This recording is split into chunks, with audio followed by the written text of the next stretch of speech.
주님께서 여러분과 함께 마테오가 전한 거룩한 복음입니다. 주님 영광 받으소서. 제자들이 갈릴레아에 모여 있을 때에 예수님께서 그들에게 이르셨다. 사람의 아들은 사람들의 손에 넘겨져 그들 손에 죽을 것이다. 그러나 사흔날에 되살아날 것이다. 그러자 그들은 몹시 슬퍼하였다. 그들이 가파르나움으로 갔을 때 성전세를 거두는 이들이 베드로에게 다가와 여러분의 스승님은 성전세를 내지 않으십니까? 하고 물었다.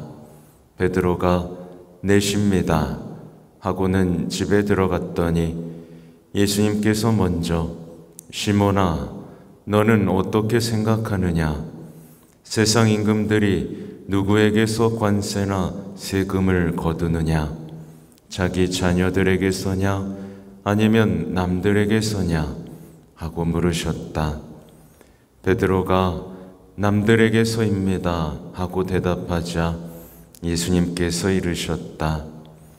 그렇다면 자녀들은 면제받는 것이다.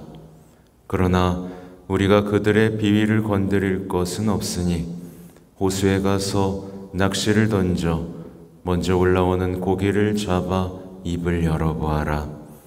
스타테르 한 잎을 발견할 것이다. 그것을 가져다가 나와 내 몫으로 그들에게 주어라. 주님의 말씀입니다.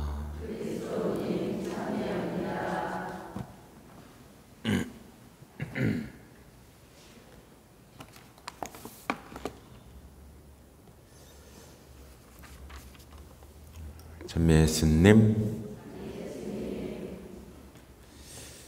네, 오늘 일독서에서는 에제키엘 예언서가 시작되고 있고 정말 상상력을 동원해야만 이해할 수 있는 아주 뭐랄까요, 진짜 영광이 가득한 장면들이 묘사되고 있고, 생략된 부분을 보면 이제 복음사가를 표현하는 어떤 동물들에 대한 묘사들도 여기에 나오고 있어요. 그냥 갑자기 그 생각이 옛날에 한번 말씀드린지 모르겠는데 예전에 피정 중에 예수님의 거룩한 변모를 묵상했었는데요. 그냥 거룩한 변모를 그냥 환한 예수님을 묵상하고 있었는데 그날 밤 새벽에 번개 소리 때문에 깼어요. 제가 정말 현실로 번개구름 중앙에 제가 있었고 번개들이 진짜 보였어요. 꽉꽉꽉꽉. 근데 이 소리가 얼마나 큰지 눈은 그냥 껌뻑껌뻑하고 공기가 찢어지는 듯한 소리, 온몸이 울릴 듯한 구구궁 소리가 나면서 그냥 기도방으로 뛰어내려갔습니다. 일어나서 이게 뭐지? 하필 거룩한 변모를 묵상하던 날이었기 때문에 그날 그 소리를 들으며 정말 말 그대로 얼굴을 땅에 대고 엎드려서 주님을 직접 뵌다면 이거보다 훨씬 더 할 텐데 라는 기도 속에서 죄송합니다 주님, 제가 너무 주님을 친근하게만 묵상해왔네요 라고 말씀을 드렸습니다. 우리도 이제 사실 눈에 보이진 않지만 주님의 영광은 하늘과 땅에 가득하죠. 우리가 볼 수 없는 세계들이 분명히 있고 우리는 그 세계 가운데 살고 있고 언젠가 마주해야 된다는 이 보이지 않는 거룩함과 이 가득한 영광을 잊지 않는 신앙생활이 되기를 바랍니다. 그리고 오늘 이제 성전세에 관한 복음인데요. 이제 복음을 묵상하다가 보면 이제 먼저 이제 미리 묵상했던 어떤 교부들의 가르침들을 읽어보는데 만족할 만한 묵상을 찾지를 못했어요. 그래서 어젯밤에 아쉬움 속에 잠들고 머릿속엔 성전세, 성전세, 물고기, 물고기 이러면서 잠들고 오늘 아침에 썼는데요. 아무튼 오늘 성전세를 거두는 이들이 등장을 합니다. 이들은 베드로에게 이제 다가오죠. 그리고 예수님이 성전세를 내느냐 안 내느냐 이걸 묻습니다. 이 탈출기를 찾아보면 이 성전세에 대한 규정들이 있고요. 가난한이나 부유한이나 정말 남자라면 모두 다 내야 되는 세금으로 설명이 돼 있어요. 아무튼 이들의 믿음에 대한 묵상을 했는데 성전세를 거두는 이들의 믿음 대단히 완고하죠. 저 같으면 예수님 성전세는 제가 내드리겠습니다 라고 말씀을 드렸을 것 같아요. 그렇지 않습니까, 여러분? 그걸 다 봐놓고 어떻게 예수님한테 성전세를 받아낼 생각을 합니까?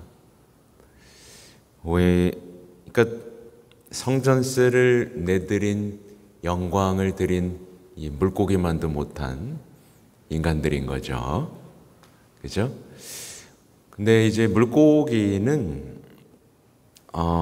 여러 가지로 묵상할 수 있어요. 이 베드로가 낚아 올리죠, 그죠? 이 물고기는 이제 사도의 가르침, 사도들의 가르침에 이끌려서 새 속으로부터 들어 올려져서 이제 거룩한 삶으로 초대된 교회를 상징합니다. 여러분도 건져졌죠? 네.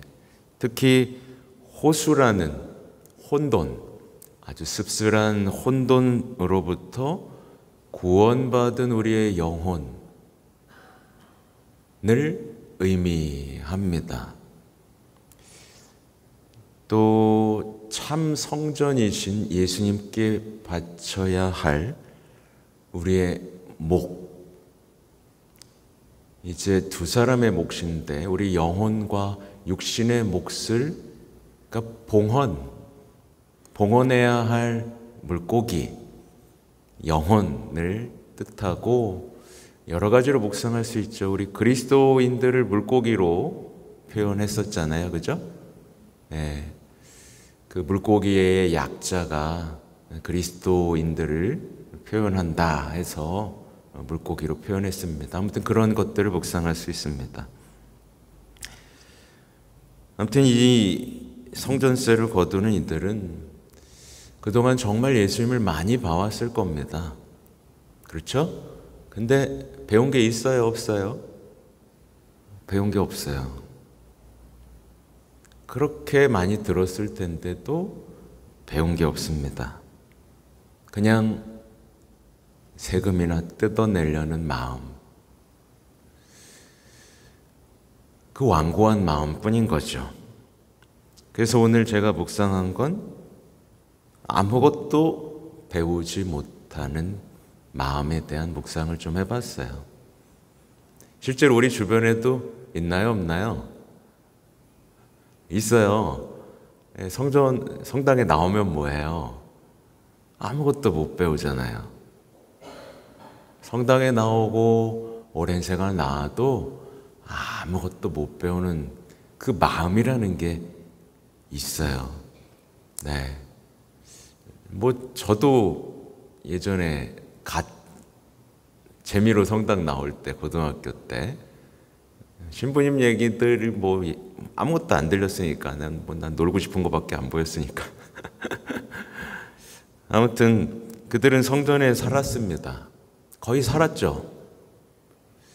율법도 지켰을 것이고 기도도 했을 것이고 금식도 했을 것인데 하지 않았더라도 보기는 했을 겁니다. 그죠? 근데 아무 소용이 없었습니다.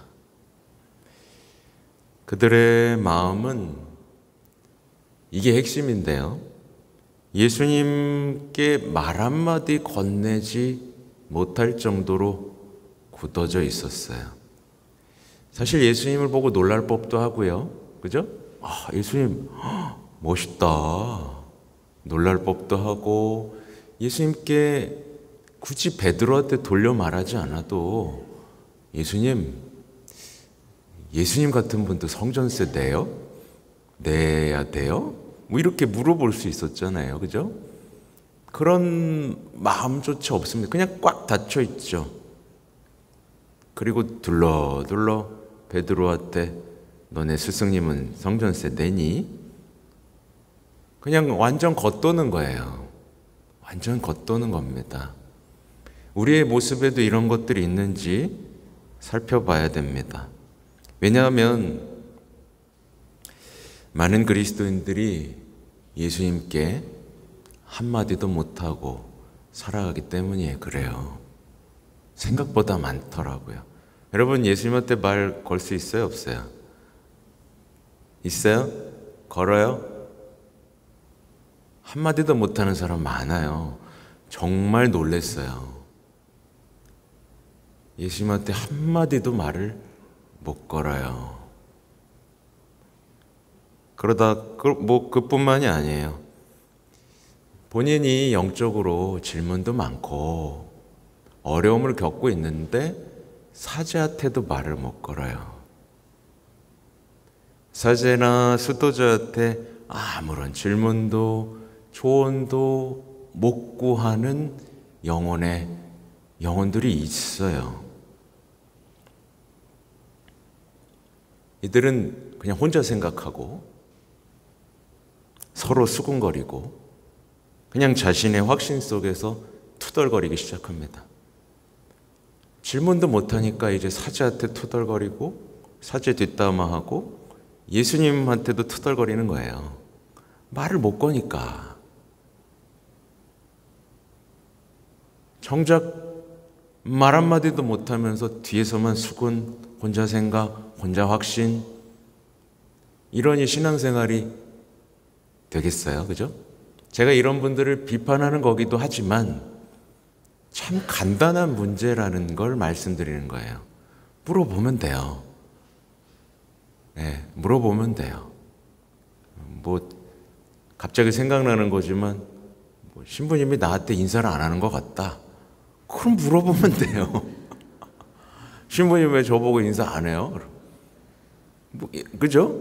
그걸 왜 혼자 생각하고 혼자 투덜거리고 혼자 험담하고 앉아 있어요? 물어보면 돼요. 물론 그런 건 있어요. 가끔 무서운 신부님들도 있어. 말도 못 걸게 무섭고 괜히 물어봤다가 본전도 못 건지는 그런 분들도 있어요. 근데 제가 무섭습니까? 여러분? 무서운 분들도 있는 것 같습니다. 생각보다 이렇게 무서운 사람은 아닙니다. 옆 사람한테 물어보세요. 생각보다 만만한 사람입니다. 아무튼 제가 이 얘기를 드리는 건 진정한 신앙인으로서의 걸림돌을 좀 제거하시라는 겁니다. 그리고 좀 무서우면 어때? 실제로 제가 전에 모시던 신부님은 이러면 다 알겠지. 제가 여러 본당 신부님 모셨으니까 무서웠어요. 근데 제가 정말 사람들이 무서워했는데 제가 만난 신부님 중에 제일 순했어, 사실은. 그걸 알아야 돼요. 엄격해 보이는 신부님들은 다가가면 열려요. 심지어 제가 남들이 다 막 벌벌벌벌벌벌 할 때 제가 아는 어떤 친구는 신부님 빵꾸똥꼬예요 막. 그러니까 허허허허 웃고 더 이뻐하고 열린단 말이에요. 그러니까 자기 딴에 신부하고도 가로막하고 어려워하고 뭐 신부하고 이러니 예수님하고 뭐 되겠어요? 안 돼요. 뭐가 돼? 난 신부하고는 이러지만 예수님하고는 잘 통해요? 없어요. 하느님이 보낸 사제하고도 그렇게 어려워하면서 엄마랑도 참 더 친하겠다. 그런 태도 자체가 굉장히 경직되고 특히 물론 어떤 상처 때문에 그럴 수도 있지만 용기를 내야 된다는 얘기를 드리는 겁니다. 언제까지 그렇게 움츠리고 신앙생활을 하려고 그래요. 그죠? 아무튼 진정한 신앙, 진정한 기도는 언제나 타인을 향해, 특히 하느님을 향해 마음이 활짝 열립니다. 친밀함. 여러분 기억하실 거예요. 식별에 대한 교육했을 때 사람들이 이 친밀함을 극복하지 못하니까 어떻게 해요? 바로 엄격해진다니까요. 친밀함이 없으니까 그냥 막 열심히 해. 이 기도 저 기도 다 하고 배우러 다니고. 근데 이건 없어. 아무 소용없습니다. 아무 소용없어요. 아무 소용없어요. 결국 교만해지고 남 판단하고 엄격해지고 인정받으려고 하고 불쌍한 신앙인으로 남을 수밖에 없어요. 친밀함, 활짝 열린 마음, 사랑, 우정. 이때서야 비로소 성경이 눈에 들어오고 마음에 들어오고 성사들의 아름다움 그리고 시편의 노래들을 나의 노래로 부를 수 있는 그 방해물, 아버지와의 친밀함에 우리 마음이 열려야 됩니다. 아무튼 베드로는 예수님께서 시키는 대로 합니다. 그죠? 시키는 대로 했다는 게 놀라운 거예요. 여러분들에게 또 강조하고 싶은 건 오늘처럼 복음 묵상할 게 없을 때는 놀랄 거리들을 찾아보면 됩니다. 놀랍고 경탄할 거리들을 찾으면 됩니다. 놀랍죠. 베드로는 호수에 가서 낚시를 던져요. 시키는 대로 해요. 말도 안 되는 일인데 시키는 일을 하고, 그리고 역시 그는 그 시키는 대로 한 것 때문에 놀라운 일을 경험합니다. 베드로가 믿었고, 그죠? 사랑하고 신뢰했고 믿었고 순종했고 여기 하나 더해서 가난했다는 사실을 기억해 봅니다. 돈이 없었어요. 돈이 없었어요. 이런 거 볼 때마다 전 좀 부끄럽습니다. 계좌가 없었어요. 네, 제가 계좌 이체할게요. 이러면 됐는데 돈이 없었어요. 믿고 순종했고 가난한 사람이 기적을 체험합니다.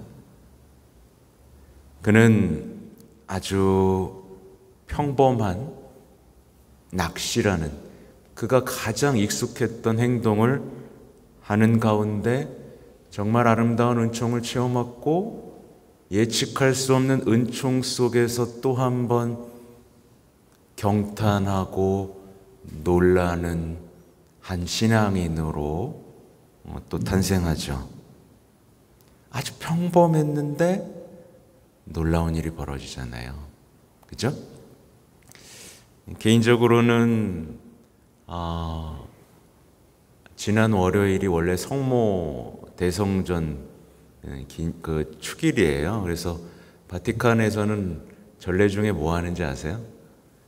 바티칸에서는 전례 중에 하늘에서 눈을 뿌려요. 그러면 막 사람들이 멋있어 갖고 사진을 찍습니다. 왜냐하면 한여름에 눈이 내리면서 성전의 자리가 표시됐기 때문에 그래요. 굉장히 놀랍죠? 성모님은 이렇게 낭만적이고 놀라운 기적들을 해요. 한여름에 눈을 내리고 한겨울에 장미를 선물하시잖아요. 굉장히 감동적이죠, 그죠? 역시 그래서 이 여성적인 기적이라는 것을 생각하게 됩니다. 네. 예전에 말씀드린 적 있죠? 제가 신학교 때 성모님 앞만 청소하면 갑자기 향기가 나는 거야. 그래서 이상하다. 절로 가봤다가 아무튼 베드로는 이제 아주 작은 기적이었어요. 그냥 물고기 입에서 동전이 나오는 작은 기적이었지만 어땠을까요? 예수님을 살아계신 하느님의 아드님, 그 권능을 지닌 분으로 알아볼 수 있는 기회는 충분한 기적이었죠. 그죠? 충분한 기적이었습니다. 그리고 이제 그가 앞으로 돈을 챙겼겠어요? 안 챙겼겠어요? 안 챙겼을 거예요. 앞으로 이제 이 체험 하나로 그는 이제 돈을 안 챙겼을 거예요. 그리고 거저 받았으니 거저 주어라는 이 말씀을 온 삶으로 이해했을 겁니다. 이 한 번의 체험이 그에게 가난을 사랑하게 했고, 거저 받았으니 거저 주어라는 것을 완벽하게 이해하게 한 것이죠. 그렇죠? 이 아름다운 이 상황들을 보십시오. 성전세를 걷던 이들은 그 똑같은 시간, 예수님과 함께 살았던 그 시간 동안 아무것도 배우지 못하고 그 무엇에도 마음을 열지 못했고 아무 기적도 돈만 모으고 살았지만 베드로는 참 성전이신 예수님과 함께 살면서 모든 것을 배우고 완전한 삶의 변화를 체험하고 있었습니다. 정말 차이가 많이 나죠, 그죠? 네. 아무것도 아닌 이 사건 속에서 두 사람이 얼마나 많은 차이를 느끼며 신앙에서 벌어지고 있는지를 보시면 좋겠습니다. 그러니까 여러분의 일상에, 여러분의 작은 일상도 놓치지 마세요. 아주 작은 일상 속에서도 이렇게 갈라지고 있습니다. 네, 일상이, 제가 계속 강조드리지만 일상이 심심하고 무료하고 외롭고 쓸쓸하기만 하다면